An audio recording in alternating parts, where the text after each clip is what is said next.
After a busy week full of political news over a Prime Minister resigning, local council elections, a whole raft of policy changes and more, there's loads you might have missed and loads to talk about. This episode of the Roundup by News of the Week will cover all of those stories and more, answering the week's biggest questions with detailed but fair and balanced analysis. These are questions like what's happening now, Starmer has resigned, what's the significance of the by-elections that have happened this week, and what will happen with the new laws. If you enjoy, consider liking, subscribing and leaving a comment. In policy change, first up, following the news at the start of the week that the PM will resign, the Eye noted that Starmer has run out of time to pass a bill. And all of that sounds very dramatic, but let's take a look at what this actually means. According to the Eye, the law we're talking about here is the Hillsborough Law, which, if you're not up to date, has been delayed since it would introduce a duty of candour on public services, where they would have to act with honesty and integrity under threat of sanction. You might be thinking that's fantastic. Well, why is it being delayed? It's because it would also implicate intelligence agencies, both logistically in maintaining compliance and legislatively, since it could reveal sensitive information. Debates about that among politicians have been persisting for months, and it seems like they aren't stopping just because the leader of the government is changing hands. The Eye noted that the government is being pressurised by some Merseyside MPs, one of which noted they noted was a survivor of the Hillsborough disaster. They have said they won't vote for legislation that is watered down, and one of them has even tabled an amendment to present this. Due to all of those disagreements, it doesn't seem like the bill will pass before Starmer goes in July, meaning its progress could fall to his successor. In truth, this was already sort of expected, so not many thought it would pass in time, and that means that the significance of this is kind of minimal. The end of Keir Starmer's premiership could lead to legislative changes in other areas as well. As the Independent noted, the government has not ruled out extra funding in the Defence Investment Plan. We've talked about this over a few weeks now, where the government was planning a defence investment of somewhere between 12 and 18 billion pounds, but it was delayed, and the exact amount that was going to be invested wasn't decided.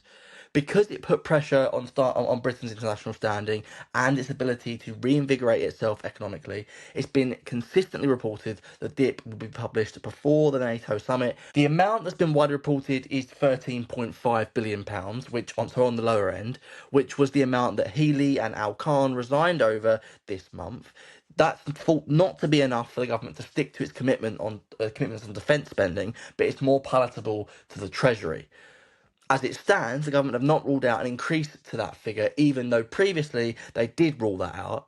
We don't know what the final settlement will be yet, but it is strongly thought it will come out before the NATO summit and at some point, and that Keir Starmer will still be Prime Minister when it comes out. So early July at the latest. But aside from that, there's been another potential policy announced this week, with the Telegraph suggesting that Labour could be planning an automatic tax deduction from the state pension.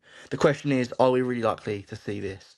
Well, this is based on a report from the government, which basically noted that there are apparently plans being discussed about making the tax that's applied to the state pension apply automatically when pensioners go over the £12,570 tax-free limit.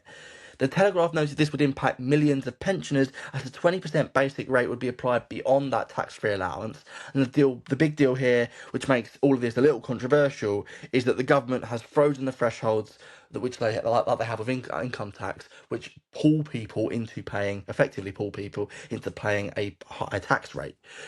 The way this would work is by applying all of the tax to the state pension as it comes out, and then basically refunding those that were wrongly taxed. The thing is, because it's a report and not a bill or an announced policy, it's already somewhat unlikely we'll see it. On top of that, it could go against what Reeves has promised in her previous budgets, and could also require wider changes to Britain's tax and pension systems. So overall, this one seems a little bit more unlikely than it does likely, whereas the conclusions on the Hillsborough Law and the Defence Investment Plan seem more stable. There were more concrete policy announcements this week as well, though, with The Guardian reported that HMRC has announced a 22% tax on cash held in stocks and shares ISAs. We're going to have to look at what the consequences of that could be. Obviously, it's a big deal. So we kind of knew about these changes already, in that Reeves announced the ISA changes in her previous budget. This week, we've been given more details on it, though. For those who don't know, an ISA, or the many forms of an ISA, allow people to invest or save money shielded from tax. At the moment, one of the ISA variations is designed to help people save for a home, another allows for them to invest in stocks and shares, and a third allows for people to save money. We already knew the limit on how much someone can invest in a stocks and shares ISA, which is currently at 20,000, is being reduced to £12,000. That was the pre-arranged or pre-announced part of this. We also knew that some other minor changes are being considered. We now know that, as well as both of those things, that money held in a stocks and shares ISA that isn't invested is going to be accruing, which was accrue interest tax free normally, will now be taxed at 22%. The other changes are about to see lifetime ISAs, which aim to help people save money, be replaced on a first-time buyer ISA. There'll be similar restrictions to what's in there now. Some other restrictions would be removed, and the mechanism of government contributions would be changed. Broadly, these changes represent the government trying to restrict people, quote unquote, hoarding cash, and would encourage them to invest it instead. So the impact on the wider economy could be that there is more resistance from investing from the public. There's also a chance it could lead to banks raising their rates in order to protect profits they might lose from people not putting money in ISAs and having like ready-baked deposits. Another key policy announcement this week, though, has been immigration, where it's been reported a Ukrainian-style scheme could bring thousands of refugees to the UK, but like the tax changes, the unanswered question is what could the impact of this be? So this week saw the announcement of a new immigration and asylum bill. This will see the government's plans to amend the definition of human rights laws be implemented, like the right to family life, and potentially expedite the deportation process. Alongside these measures, which could restrict the family entitlement to immediate family members, it would also remove modern slavery protections from foreign offenders and those who can already have applied for asylum. The main headline measure is that the Home Secretary has announced a sponsorship scheme for communities and households to create a new route of entry to the UK. It's going to be called named sponsorship, and it will see sponsors commit to providing financial, emotional, and settlement support for an initial 12-month period. It would work like the Homes from Ukraine scheme, which is what was in the headline, and a Canadian variant of the same policy has resettled 390,000 refugees through its inaction. It's also been reported that it's successful in terms of the implementation, which is important integration, which is an important part of this conversation as well. Refugees would come from areas of priority like Sudan and Eritrea, which account for the largest numbers of small boat crossings. However, while this establishes new safe routes, which is important, much of the government's policy with illegal immigration has been focused on the need to reduce it and limit the impact of quote-unquote draw factors.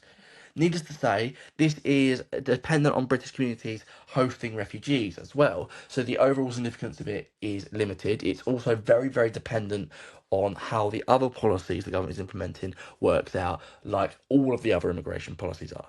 So while in theory it can have a positive impact, as it could create a safe route, which with good integration history, it does not necessarily accomplish or build on the government's other policy or even the public's wishes. Moving on to general politics, because I didn't collect any news in foreign policy this week. On top of all of that news, there's been important developments in by-elections up and down the country. The question is, what's happened and what does it actually mean for the individual parties? Across the UK, in the South East, South West, Staffordshire and St Helens, as well as Scotland, Wales, London, Brighton and others, local councillors have contested by-elections. In terms of results, the Conservatives won in Uttlesford and Hertsmere, both from the Lib Dems, with 46 and 43% of the vote respectively. Labour defended their seat in Holton, winning 51% of the votes there, comfortably more than Reform's 36% in the area. In Haringey, more precisely Haringey Park, they even beat the Greens by 2%, in a close election where they secured 44%. They also won in Dowlas and Pant with 40% of the vote, taking the seat in Wales out of independent control. Elsewhere in Wales, Plaid Cymru defended Torquay, winning 71% of votes, while they lost in Denbighshire to independents who won 46% of the vote. It was quite a mixed picture for them as they beat Reform in Carmarthenshire, which was only contested last year.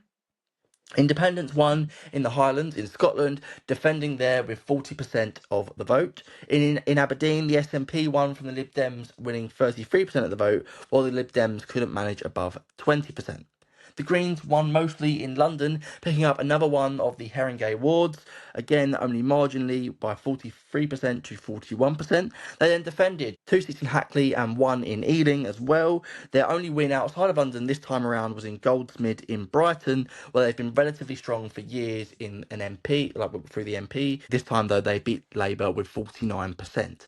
So finally, while the Lib Dems defended themselves in Tynebridge, reforms wins were dotted around the country. They won in Staffordshire, defending there in a close contest with the Conservatives. They won in a freeway race between Labour, the Independents, and themselves in St Helens. They beat Labour, securing 49% in Nuneaton, and again in one of the Denbighshire wards in Wales. It's called Ryle South, I think. They also defended in Cambridgeshire. So all told, that's a win. That's one win for the Lib Dems and the SNP, 2 each for the Tories, Labour and Plaid, 5 for Reform, 5 for the Greens, while Independents won 2 seats. On the face of it, that looks like a massive win for the Greens and Reform, but then again, they would be traditionally expected to win by-elections, especially not overall councils when we're talking about just council seats. Looking closer though, some would argue Reform's wins are much needed following Makerfield, even if they're spread out and quite closely contested. The Greens could even have the opposite problem in theory, as by and large their power is confined to London, suggesting, as many might have expected, they do not have massively wide national appeal.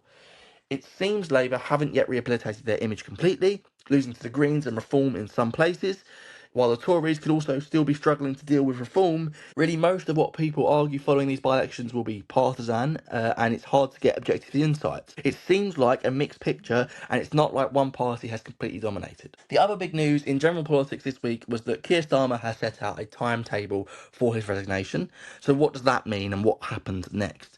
Firstly, the timetable set out by Starmer means nominations for the Labour leadership will open on July 9th and close on July the 16th, meaning people within Labour will then have to get support and prepare. Whatever was to happen, a Prime Minister would be in place before Parliament reopens in September. At the moment, as many cabinet ministers have backed him, including those who would normally be considered close to Starmer, including Reeves, Yvette Cooper and Shabana Mahmood, the most likely option is Burnham, and that's been reinforced with the most likely challenger, Wes Streeting, backing him as well.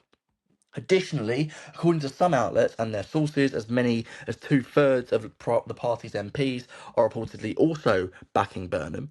The situation overall has been characterised by some as that there would not likely be any point in anyone challenging him. Recently, as well, Darren Jones was a potential challenger, but isn't clear he would have the numbers anymore. And if it is Burnham, which because of all that it seems it's most likely to be, then the other question is who could be in his team and what could his policies be? Well, he has made some appointments to his team in preparation for either a coronation or a challenge, like James Purnell, a former Labour cabinet minister under Blair. It's also expected he will appoint 2 economic advisors next week. One of those is expected to be Lord O'Neill, a banker and a former Treasury minister, and Haldane, a former Bank of England official. It's been reported that Gary Stevenson, a somewhat radical former banker and economist, a wealth tax advocate, among other things, could be being considered. However, these reports have been featured in the Daily Mail and they're unconfirmed. If true, it could spook markets due to Stevenson's radicalism and have other electoral implications, but that's not confirmed, so we don't know about that one. In terms of political positions, Streeting is expected to take a position, one suggested as Foreign Secretary, but he's also reportedly being considered as for Chancellor. So are Mahmood and Miliband. It isn't clear who is the front runner out of those 3, and it's been reported that Burnham hasn't actually made a decision yet either. Reeves could take a position, although it could likely be a demotion, and alongside that, it's thought that Burnham's cabinet will introduce a broader range of opinion from the wings of the Labour Party that haven't had much influence under Keir Starmer. In terms of policy, it's been reported that Burnham will have to stick to Reeves's fiscal rules. It's also been reported that he could move part of the Prime Minister's office up north, but it's not clear which part, to what extent, or how this would actually work in practice. Again, he's thought to be more progressive than Starmer and less London focused, but most of what is being reported is quite speculative. It's just there's no concrete policies yet. We're expecting some to come next week and in the coming weeks anyway. In theory, more appointments will be made and confirmed in the coming weeks, like I just said. As we get closer to the nominations shutting in July, we'll have a clearer sense of who's who and what's what. Moving on to stats and trends, though, you might have heard this week there was a report out into the quality of maternity care on the NHS. The Guardian reported on this, saying more than 500 babies and mothers have died or were harmed due to an NHS trust in Nottingham's poor care. The question is, what does that mean for the government? Well, the childbirth expert Donna Ockenden has led an inquiry into a scandal. She found that these outcomes were potentially avoidable and were the result of a substandard care over a period of 13 years. The care was cruel in places, according to her, with understaffing, patient safety lessons not being learnt, and staff cliques who bullied others. The inquiry took 3 years and has led to calls for a wider statutory inquiry, which can compel people to give evidence. It's supposed to be more in depth and, I guess, a little bit more valid, if you like. It's got more to draw on. Anyway, the Health Secretary, James Murray, said a statutory inquiry was not off the table. It also seems the principle of Martha's Rule, which gives patients the right to a second opinion, will be implemented more closely at every maternity unit across England. The policy implications, though, will come at the publication of another maternity report coming next week. But for now, it seems Martha's Law will be expanded and there's a prospect of a broader inquiry being commissioned as well. So that's it for the news this week, but there was a lot of news, so let's zoom out. Firstly, in policy change, the Hillsborough Law seems set to be delayed, even though that was expected. The Defence Investment Plan is still likely to come before early July, although the settlement figure is no longer confirmed. There's been tax changes on cash ISAs and replacements of other ISAs, which could implicate the wider economy, but also British investors. There's new migration policy, which should set up a new safe route for immigration, and also while also tightening rules, but might not necessarily build on the government's main policies. In general politics, there's been by-elections, which the outcome of which has been pretty broad,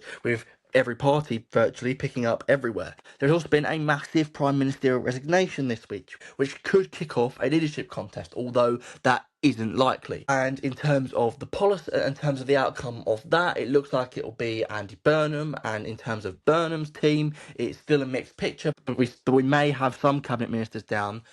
And then moving on to status and trends, there was a maternity report which has some policy implications and could lead to another report, but the outcomes even of that are unclear at this time. So yeah, that's it for this week's episode of the news. I hope you enjoyed it. I hope you found it useful. If you did, please consider liking, subscribing and sharing this with a friend, because if you found the political news useful and like you didn't know about it, someone else probably doesn't either. I'll be back next week with more political news for you to, I guess, enjoy or learn from. But anyway, I'll see you then. Check out Newsweek's other content and our sources on newsoftheweek.net. But for now, I'm going to go. Bye.